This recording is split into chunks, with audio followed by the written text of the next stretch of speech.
Bote Nabino, Bolandi Boizali, wana bien disposé à Kolanda magazine Nabino, le fil d'or. Le fil d'or est un magazine où epesami pona bana nzambe. Eza pona kosunga biso, toyeba ndenge nini kotambola ndenge nini makambo ngo esalema ezali kosala pe kokoba kosalema. Et la première saison na biso il y a le fil d'or, tokolobela beaucoup plus le fil d'or de la vie chrétienne. Et bandaki ndenge nini. Et comment ndenge nini pe kosuka ndenge nini. Na yango pona mukona lelo naza posa koloba mingi te parce que toza honoré na invité na biso spécial a sali vraiment effort makasi a pesi biso tango na ye de sorte que to solola na ye to za ba réponse na ba mituna ebele o ba chrétien bazali ko se poser mingi pe bazali ko sosola te alobaka na ye bien bo banga te esiko yo zali zwa biki na yo zwa agenda na yo to pe carnet na yo noter malamu na bo petenyo so makam nyonso mosena nzamba azokoloba. Et sans plus tarder, nous allons présenter Bino, le révérend docteur Capita. Au shalom, pasteur. Shalom. Pasteur, Tozan et Sengo Mingi pour honorer la présence de notre émission. Oyo, Tozan a posé à Koloba Mingi, mais est-ce que vous se présenter à part Moussala Pastora, Onzamba Pesayo, Moussala Ninisou Soso Sala en dehors Nayango? Bon, disons Dengo Bandi, Naza pasteur principal, leader visionnaire, il y a ministère EMA, c'est-à-dire capitaine Antoine Mbombe, ministre, ils ont 7 branches d'activité. Et moko ya ba plus grande branche et pas une naza reconnu comme pasteur, c'est l'amour triomphe toujours. Les églises ont cambi 20 ans, je crois que le 8 mars 2018 tout fait 20 ans l'existence église mais l'amour triomphe toujours. Mais à part ça, naza pe pour na koye ba oizali parcours nangai na yokola rapé na tanga na université de Kinshasa, naza licencié en sciences économiques depuis 1985. Je travaille dans la vie professionnelle, dans le conseil permanent à la comptabilité au Congo, où ils allaient organes techniques à ministère des Finances. Donc, on a ça plus de 10 ans, donc près de 11 ans. Il y a vie professionnelle. Donc, avant, on a l'automo, ils allaient en Aïe, l'amour triomphe toujours. On a pu servir Nzambe dans l'automo, il y a Moussa Nzambe, Moussa ancien des anciens, dont on a armé des victoires. Plus de 10 ans, donc 10 ans, 6 mois et 6 jours. Nous sommes mariés, père de 6 enfants. Na chérie nanga Dolphino Batebele ba ebinga ina particularité bien. Pendant basala biso grâce na bana tozana bango 6. Donc 4 ya basi pe mibale ya mibali. OK, merci beaucoup. Mais pasteur Otangi au sali na conseil permanent à comptabilité au Congo. Mais malgré ça au commis pasteur et bandaki quelque part et le roni ne sala que o abandonné nyonso wana. Bon, disons c'est appel à Nzambe, so Nzamba bengio faut obéir à un appel et effectivement juste tant au nazaï sous l'armée des victoires te on a le sera témoigner dans le rapport qui armée des victoires et kangamela kingai Nzamba ba ko fond la ministère EMA et bandana bandaka na armée des victoires et ça la pe ba période pe na bandana na vie professionnelle. On a le but que na salle à peu près 11 ans hein dans l'armée des victoires 10 ans 6 mois et 6 jours. Dans la vie professionnelle c'est à peu près la même chose donc près de 11 ans. Mais tant où porte ya remaye ko fongama on nzamba bengi na répondre appel nae voilà pourquoi on a répondu que la Bible le dit na 1 Corinthiens chapitre 1er na verset où Isaïe verset 27. Dieu a choisi les choses folles de ce monde, du monde pour confondre les sages. Les choses folles. Aponi pe babiloko eza faible ya mokili pour à confondre ba forte. Donc tant nzamba le bien aponi ba choses eza folles certainement kamwe ndeni na koyi kotika vie professionnelle. Parce que vraiment, na yekola naza licencié en économie, na travail, na vie professionnelle, na format pinda batu belé. Donc naza pinda kota méritocratie ndenge za na monde. Donc naza pinda mutu ya domaine wana. Mais na ko répondre appel à Nzambe ndenge Bible lobi azora babiloko eza folle ou mutakota la bi mais comment une telle personne azui assisi ba université bonga tika mpona mamba Nzambe ezara pour confondre ba o baza ba sage. Ah oui, pasteur, lelo est moins difficile pour ba comprendre et ndenge mutu atika musala boye. Yesu asala nini pona yo po koma na niveau ya kokoma na niveau ya kosala lelo kwana. Oui, bien ça ça les belé et belé premièrement d'abord aza mobiki sinangai pe mokonzi nangai parce que le salut n'est qu'en Jésus-Christ. Bible le dit, si tu confesses de ta bouche le Seigneur Jésus, si tu crois dans ton cœur que Dieu a ressuscité Jésus d'entre le monde, tu seras sauvé. En croyant du cœur, on parvient à la justice, et en confessant de la bouche, on parvient au salut. Dans Romains 10, je crois 9 à 10. Donc, il y a ça les délais. C'est la raison pour laquelle le monde dit que pour n'engager qu'on troubler ngaïté, n'engager dans le but que n'atika vie professionnelle n'a qu'autre manzambe parce que n'aébi que Bible le dit dans Proverbe 10 22, c'est la bénédiction de l'Éternel qui nous fait prospérer. Les efforts de l'homme n'y ajoutent rien. Or namokili, ce sont les efforts de l'homme. Or biso ceux qui te communiquent na Jésus Christ, Bible le dit l'ipamboli na yam te faire prospérer biso. Or l'ipamboli na zo provenir en faveur imméritée à Jésus. Vous comprenez dans la grâce. C'est par la grâce que nous sommes sauvés par le moyen de la foi. Et voilà pourquoi naïbi que nga l'ipamboli na ngeza l'ipamboli en Nzambe. Et on aime te faire prospérer ngai ba effort o batu baluka na mokili wana tellement que naïbi mamba Nzambe na bino na fanda na oyo Yesu asala pour ngani kulusu pour akokisa nyonso pour nazala moto azala libre, c'est pour la liberté que Jésus nous a affranchis. Nazala toujours en bonne santé, nazala prospère sur le plan matériel et financier. Nous surtout na koki ko jour na na faveur imméritée à Yesu son ayambi. Donc voilà pourquoi si on a tali babilo ko na surtout et surtout que si on a zo tambola la vie a on a zo tambola parce que naza na identité na kati na Yesu. Donc nazo tambola la tête haute. Je suis dans ce monde mais je ne suis pas de ce monde. Et voilà pourquoi mon kilo ko vous en a ba pasi ngana ozala lokwa mon kilo était na ba pasi parce que nazo régner na Yesu Christ. Donc Yesu asala mingi pas au continuer ko sala mingi et surtout kaza mo biki sipe mo continental et surtout que banana yamba et na vie éternelle. Voilà ce qui est important. Naza na vie en Nzambe o ezali ke e ko suka awate donc ti na lola na ozana présence en Nzambe libela na libela. Oui, mais net lelo otolobi les fils d'or de la vie chrétienne, ça commence quelque part. Tolobi pona Yesu pona nyonso asali pona biso. Mais qu'est-ce qui a poussé Jésus à ya na mukili? Asala ki ne bien na likolo, mais aye ko sala nini? Bon, au Bible le dit dans 3 Jean 16, Dieu a tant aimé le monde qu'il a donné son Fils unique afin que quiconque croit en lui ne périsse point mais qu'il ait la vie éternelle. Donc nzamba linga ki na mukili. Mukili ezala ki perdu. Parce que depuis Adam na Ève, tambalia ki mbuma, ils ont la séparation, ce qui fait que Montenu se trouve à Mokili, où abotami na mwasi, azo hérité la nature pécheresse, c'est Adam na Ève. Et Mokili wana comme qui séparé na Nzambe, il a fallu tout simplement Nzambe na bolingo na tinda mwana alikinda Yesu Christo. D'ailleurs Nzambe yemoko Jésus Christ c'est lui-même Dieu, Dieu s'est fait chair. Nengi Jean 1 et le binabisoti na 14. Donc ayaki po abiki sa mokili o ekoma ki séparé na Nzambe. Voilà pourquoi on a dit que mutu soki alingi akoma na moko na Nzambe na relation na Nzambe, il faut yamba Yesu parce que le salut n'est qu'en Jésus-Christ. Donc Yesu ayaki po na yango. Ayaki po Bible pe lobi a détruit ba Ève à diable parce que diable mutakosa ki Adam na Ève tamba liembu ma ba comme séparé na Nzambe.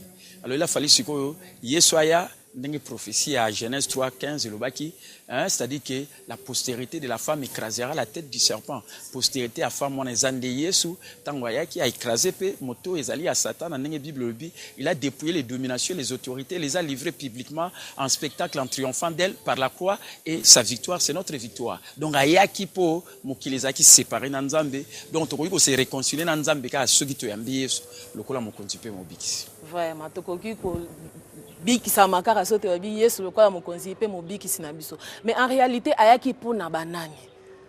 Ayaki pona banani et azongi na likolo akozonga pe pona banani. Ayaki pona bato baza perdu. C'est-à-dire que bato babunga les pécheurs. Dieu a tant aimé le monde qu'il a donné son Fils unique afin que quiconque croit en lui ne périsse point. Bao bazo périr le pécheur bao ba yebi Nzambe te. Il faut ba se réconcilier na Nzambe kaka bobele na nzela Yesu Christo. Donc ayaki pona ba pécheur. Ayaki pona batu ya malamu te, premièrement même to le bioza muto malamu na miso Nzambe eza bongo te parce que ko koma juste na miso Nzambe ka ke soko yambi pe Yesu oyo asalaka lisumu te ndenge 2 Corinthiens 5:21 lobi, lui qui n'a point connu de péché, Dieu l'a fait devenir péché afin que par lui nous devenions la justice de Dieu. Donc to koma juste na miso Nzambe kaka nde na kondima na biso pa ina Yesu, le seul être parfait qui ait jamais vécu sur la terre. Oui, mais pasteur tango lobi wana lelo tozomona biso ba chrétien tokomi ko bunda mingi.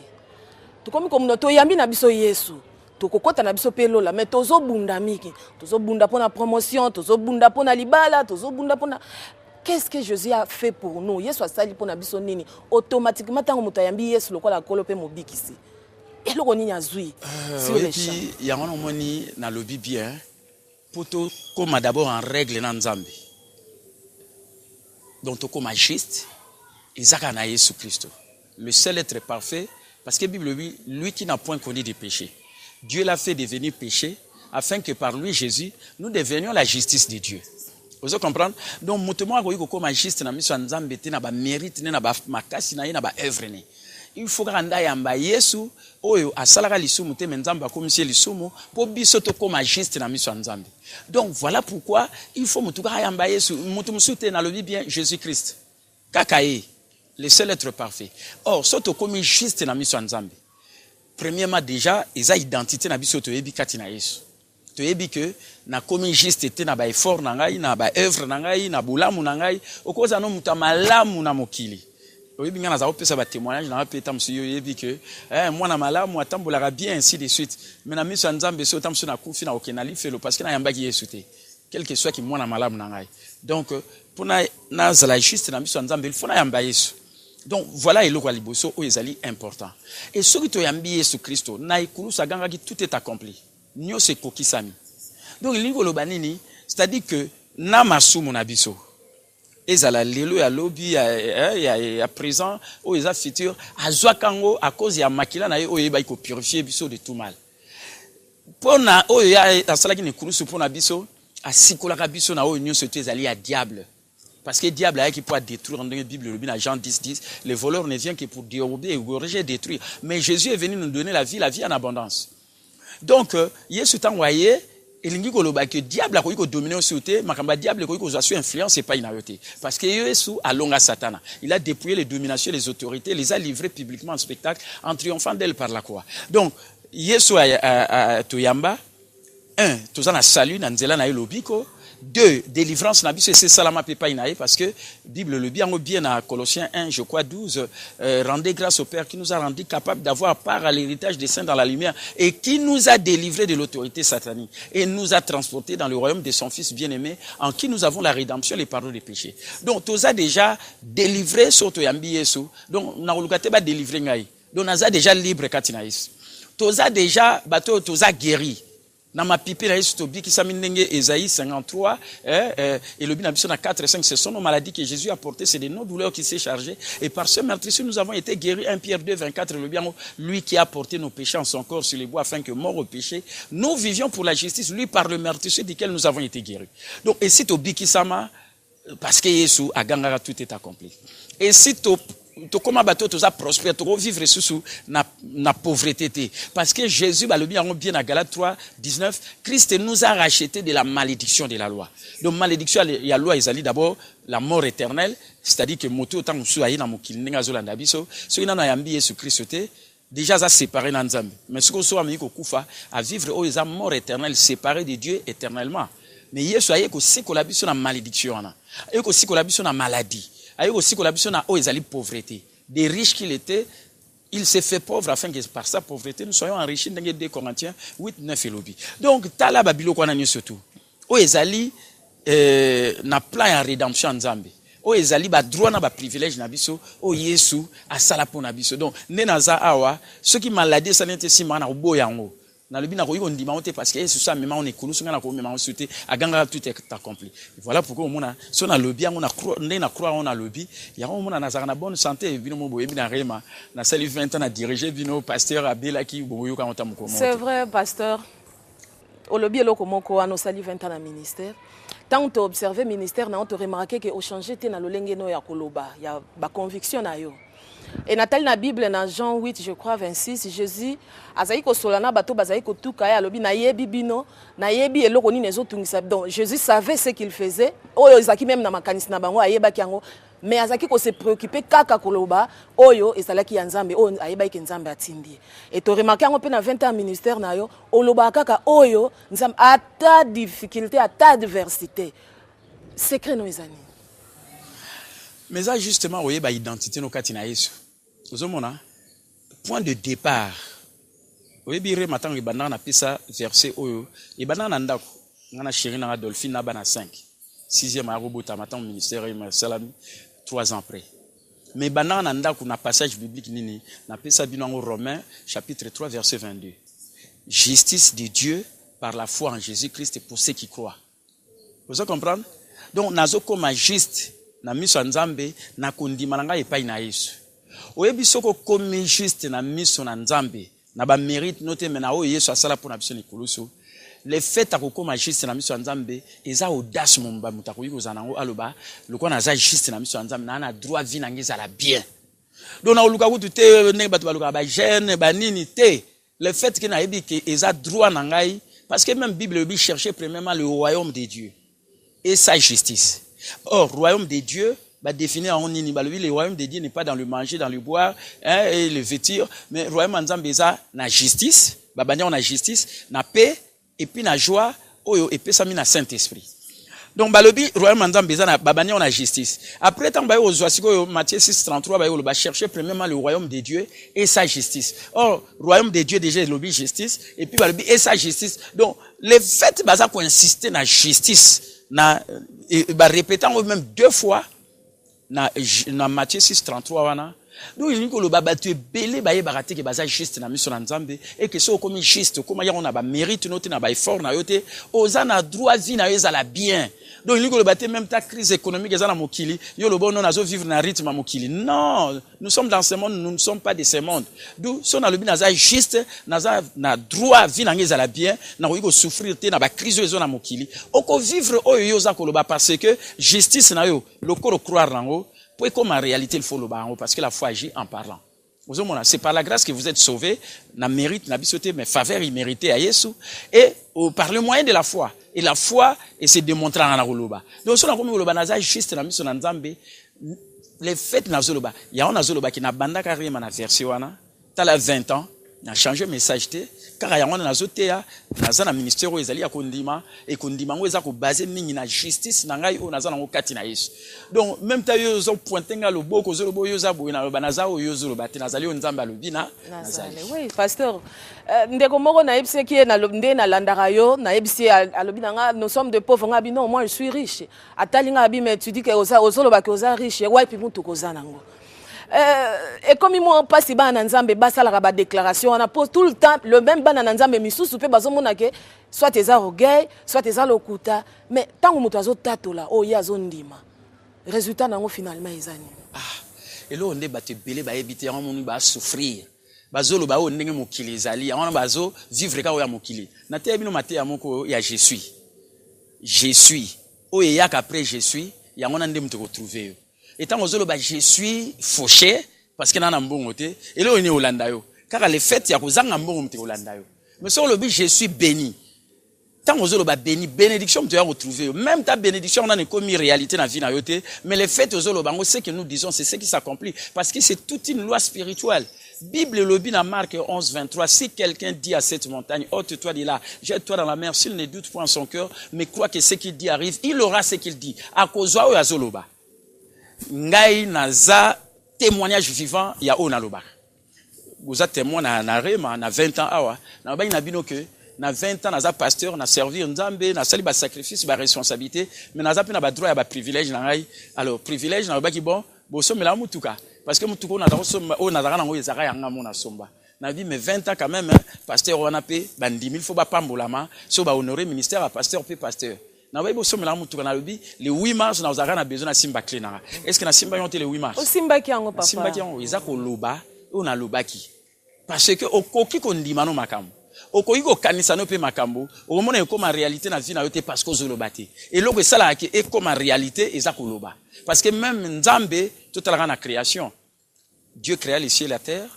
Hein? L'esprit de Dieu se mouvait au-dessus de la mer ainsi de suite et puis balobi na biso les ténèbres et ba ikonganzama elingi olonga wana te po yango régner mais ce qu'on nzamba ça ini po ténèbres lo alobi que la lumière soit et la lumière fi alobaki tant alobi et bengani ténèbres et nambala mo lumière et ko ingela donc batu ebele ba vie na bango bazo souffrir parce que baloba mabe donc quand ça tam na fait exemple aza malade alors bazo yebsa batu na za malade mozo ko attirer maladie pa ina yo so oza malade loba je suis en bonne santé ozomona tant ozolo bozo attirer bonne santé et puis eza ndenge wana parce que Yesu sa me ba pasi na yo ko memango lisusu te pe tant ozolo ba o ezali vérité liloba na Nzambe et ouais comme en réalité yango na bengaka rema rema yango wana donc vérité o Nzambe alobi mais comme réalité na vie na yo parce que au kamati o personnaliser passage biblique wana eza sous pona batunyo surtout te logo c'est comme rema pona yo etant ozolo bango oyo toloba keza principe yango na ndemte ko kokisa na vie na biso. Oui, pasteur, auto le barayango est un principe, yango ndeko kokisama na vie na biso. Pasteur, quelque part, tozo remarqué. Yo, tant ozo te ya maloba nzambe, o se fasaka, o tikaka penza batu, bango moko bazala en contact na Yesu. Est-ce qu'on perd dakate? Parce que tozo mona pe na église mingi. Mutu aza malade, azui pour photo a pasteur na ya na mutu ambetu, mutu aza malade, azui mulangi ya masanga ya mukili ya meli, donc mutu na mais yo o se fixa kaka na meurtrissure de Jésus. Quoi ka na meurtrissure de Jésus? O perdaka avantage te parce que yo mo pe il faut mi bimisa place wana. Non. Na mi bimisa nene na ko mi bimisa na Yesu te. Yesu ka onde o nazote ya yende mtayi banisa ngai. Tam sozo bana mi bimisa pasteur capitao liba les bien banini. La nanga bien na yebi identité nanga kati na Yesu omoni Jean o azaki apôtre ya Yesu disciple na ye azako fanda mingi na nzoto ya Yesu alors batu sikota bazako yoka siko Jean wana bazako kanisa ke Yesu mtaloba ine aza disciple ngana ninga mi non eza ye moko nde mtaloba ki naza les disciples que Jésus aime étant azolo ba que je suis les disciples que Jésus aime batu nyoso bazoba o yazolo ba disciple donc bakomi ko benga pe disciple que Jésus aime. Donc, yo mongo yiko yeba komi vendre lobby oyo yo loba. Vous comprenez surtout so yebi identité no kati na Yesu. Ponga na loba ngo kati na Yesu. Pona ko loba ngo kati na nga mote. Poso na lobi kati na nga moko eza nazo yeba na komi ko se glorifier na nga moko. Donc il faut na se glorifier dans le Seigneur. Donc so mona na chaka munoko na ngeza dans le Seigneur. Na lobi ke Yesu asalaki bo na lobi na bela kate tam susu na bandi le premier le 31 na meliki cité pour na yebi ke na ndimela ki loba na Nzambe pe na za ko se glorifier dans le Seigneur nanga moko tenga na zana ni pona. Oui pasteur ozo loba wana ozo tia Yesu liboso mais bakondima mingi tozokuta nango mutu vraiment azomona ke na ye moko soka par exemple azana ndako azondima te ke na mapipi na Yesu abikisami. Il faut azala soit na photo, soit na eloko moko boye, mais o terano tout simplement na bandimi na oke na mapipi na Yesu babikisami. Eza moko ya avantage à œuvre de la croix. Est-ce qu'on perd dakate parce que batu wana pe bamona eza pe fierté pona bango bandimi na bango batambola ba photo nango na kingo tout ça. O perd daka eloko moko te na eloko wana. Poso déjà batu bakomi hôtel la ba photo pasteur na bango ba busani Yesu asaki nekolo so voilà pas déviation ezali. Ça je le dis clairement. Vous comprenez? So mutamoni qu'il faut la pasteur photo pasteur nae azoe ba oye ça sera nekolo souté, c'est ça leur perdition. C'est par la grâce que nous sommes sauvés par le moyen de la foi. Vous comprenez? Mais mon 10 000 fois ba que Nzamba benga rapé batu oyo bazali basali na Nzambe. Oyo baza ba instrument Nzamba bazo utiliser puis na kala na bango Nzambe akoyeba kosala. Mais lobi qu'on a biso ça na pasteur na yo te za epai na Yesu. Pasteur akolakisa batu Yesu. Na terre toujours on a fait sa expression toujours à chinois. Si tu me donnes un poisson, je mangerai un jour. Mais si tu m'apprends péché, je n'aurai plus jamais faim. Ngana ninga batu ba dépendre na ngai te batu ba monaka pasteur na biso ba kangama na ngai non. Na lobaka na me développer na comme meilleur. Pour ça na kutana na mutu lokwa yo na commission meilleur. Pour être ngai na to tika mukilo meilleur. Kanga mona za la meilleure, yo pour ko m'appeler meilleur. Donc on a la kisa na za la égoïste, c'était pour dépendre na pas na. Ça c'est l'égoïsme. Vous comprenez? Il faut na la kisa batu nde Yesu. So ba yebi Yesu, même taillé mon gazan ndaku, a yebi que Bible le dit, ils imposeront les mains aux malades et les malades seront guéris. Maintenant, on a imposé le beau pour la malade. Ils ont pasteur té, ils ont croyant ba le dit, voici le miracle qui accompagne ceux qui auront cru. So gaza croyant, au chapé le beau kopé mutabiki. Donc il faut tout l'accès à batu ndengi wana po bas à la libre ba évoluer de leurs propres ailes. Au lieu ba dépendre pas ina biso. Ba munaka ba photo ainsi de suite diwani. Oui, et on moko ko yiko kanisa non photo bon na kanisi pasteur na nga jisaka au salaire mais so comme ko sale lango c'est comme idolâtrie et comme mabé. Vous comprenez? Et comme mabé ba méthode des alaka nango pour nzamba dit que batu nyoso bana même niveau à fouaté. Ba méthode des alliés au mutu nzamba ko yiko sala ke bat babika mais ba méthode on fait ça biblique hein bondela papa na kombo na Yesu, bondela au nom de Jésus, ou bien peut-être balobi mouchoir, bon, beaucoup plus huile, hein, d'onction, bani balobi quelqu'un est malade qu'il appelle les anciens de l'église, oh ba bondela pour ne bache ma foot ainsi de suite. Waneza ba méthode. Mais meilleure méthode on a pesi na 20 ans pe na zolo bango avec beaucoup de conviction et bien haut ezande liloba.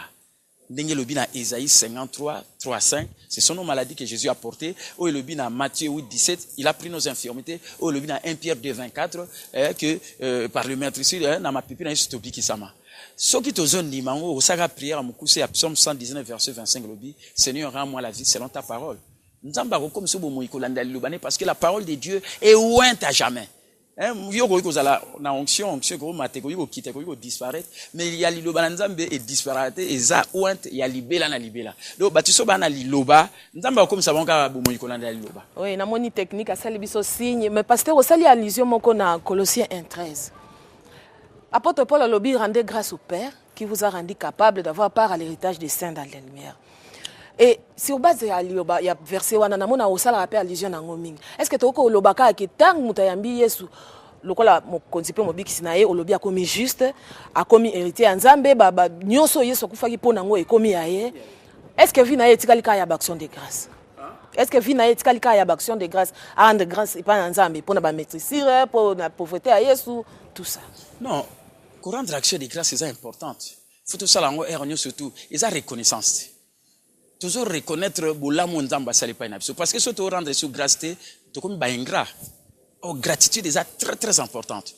Et tala ozana ndako moko tamsi za bien te. Il faut rendre grâce na nzambe pa ozana na ndako wana za bien te pour nzamba ya opesa ndako ya bien koleka wana. Mais ce que so pas ozo rendre grâce te. C'est que oza ingrat ozo ndimate ozo sepelate alors ndeni nzambe pa osepela. Il faut rendre grâce balibi rendre grâce en toutes circonstances. Ezala ya malamu bi ya mabe. Ya malamu ya mabe lingo lobate que diable est amsa lingo tindelo ma mabe yo oloba nzambe merci te ozo rendre grâce parce que yangwana nde mteza volonté nzambe albato rendre grâce en toutes choses ozo comprendre to rendre ba action na toutes choses mais to rendre ba action de grâce te na makambu diable azo ça na ba vie na biso parce que so nazo loba par exemple na zanyimbon nazo ba nzambe merci parce que na ma ozo pouvoir na ba besoin na ngai. Mais diable peut me la confondre. Il dit mais muto azangi mbongo li alelaka na zangi mbongo akino osenga bato azo rendre grâce pas nzambe. Et ko confondre le diable. Alors à ce moment là nzamba ko sepela abi amona na même tazangi azo rendre nga ba action de grâce na oyuk c'est sonité du oyo azoloba ndinga azo rendre nga ba action de grâce na ko sale pas na epo na changer quoi. Vous comprendre o eza mosai na nzambe aza non seulement docteur mais aza enseignant. Biso na rema to benga ka ele coach. Donc azana ya mingi ya koloba ya ko perfectionner peuple ya Nzambe soko zana besoin ya ko sola na ye nga na pesi o nga na zana ngo numéro mais ye moko pe ya ko bakisa o ya zana ngo na pesi 09 99 9 370 79 na mte pasteur soko zana numéro mususu ko bakisa pona bandeko peut-être bayambi na Yesu te bazana posa ba sola na yo basala ndenge nini ba o bazana posa ba sola na émission na magazine ba uti kolanda. Effectivement, on a bayambi Yesu te ba kibana vide moko o nzambe ka mutako ko combler. D'où il faut bayambaka Yesu. Hein? Soka tatolika Yesu lokola mo kontipi mo bikisi a okota na motema na pa bikisi. Donc numéro ba ko bengela no lobika 0 99 ndenga na ba 99 99 370 79. Ou on a des arapenda direct qui engaille 099 99 370 79 ou bien 089 555 70 42 089 555 70 42 ou bien 081 812 0092 081 812 0092 so balimba mona biso ba ina rema ba zo maté ya bien ngai na regretta ba te belé ba souffrir pour ba na connaissance te ba maté ya mabi so ba ina rema ngana kolo ba rema ba na banali numéro 34 na commune à Kasaoubu croisement veni Gambela na banali à premier deuxième parcelle numéro 34 ba okuta biso ba mardi jeudi na ba réunion na biso prière pe guérison na enseignement de 16h30 à 19h comme dimanche na premier culte de 17h30 à 9h30 puis deuxième culte de 9h30 à 11h na banali numéro 34 na commune à Kasaoubu. Baza sur eloko ko bakisa tena ebi kende bo vandu wana bozo zena boyebelie libala eza bien kuna nani to kobite chérie Dolphine azana mupanzi azoka mungu wa chérie na ye donc to pesi bino rendez-vous prochainement vous allez scotcher na magazine na bino le fil d'or ozana na le fil d'or de la vie chrétienne pour libala pe ça la bien pour yeso afanda wana za secret coach pasteur to pesi merci honorer biso vraiment na émission na biso na epite le bani ya suka odoto le bani na émission. Bon, nzamba pambola yo na émission oyo utopisa intitulé en fil les fils d'or à pambola vraiment à pambola espace oyo ya fil d'or eza la bénédiction pour na bato nyonso bazolanda ba message oyo bazolanda et pambola bango et pambola pe yo ndenge ozoyeba ko animer émission wana pina ba nyonso ba travailler na technique vraiment nzamba pambola ekende liboso ezala vraiment na nzela nango ifongola penda ke royaume nzambe et s'agrandir na baoba koyamba yesu lokola mokonzi pe mobiti. En tout cas, merci mingi, merci na Nova Bana Benjamin Mwamba, merci na Ndekona Biso azalaki ko assister hier. Merci mon rendez-vous pour la prochaine occasion. Merci.